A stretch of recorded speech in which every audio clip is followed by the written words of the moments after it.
31 দফা কি, 31 দফার মাধ্যমে আগামীতে যদি আমরা ক্ষমতায় আসি কিভাবে রাষ্ট্র গঠন হবে, রাষ্ট্র চলবে, সেটাই আমরা মানুষকে বোঝাচ্ছি। দৌলতপুরের জনগণ তারেক রহমানকে ভালোবাসে, খালেদা জিয়াকে ভালোবাসে, শহীদ জিয়াকে ভালোবাসে।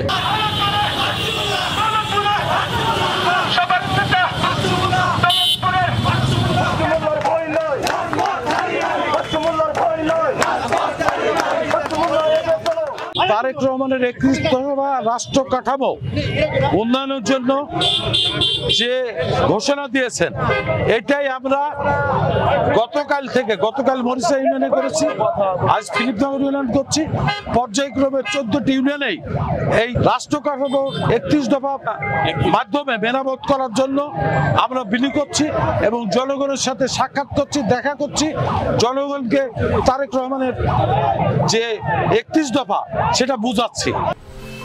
10 বছরের যাত্রা তো কেবলই শুরু। একসাথে গ্রো করার এই জার্নি চলুক আগামীতেও। পাঠাও 10 years of growing with you।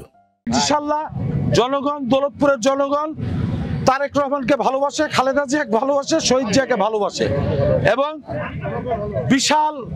আমার সঙ্গে বিশাল জনগোষ্ঠী, বিশাল বহর নিয়ে আমরা এই মানুষের দ্বারে দ্বারে যাচ্ছি, মানুষকে বুঝাচ্ছি 31 দফা কি, 31 দফার মাধ্যমে আগামীতে যদি আমরা ক্ষমতায় আসি কিভাবে রাষ্ট্র গঠন হবে, রাষ্ট্র চলবে, সেটাই আমরা মানুষকে বুঝাচ্ছি।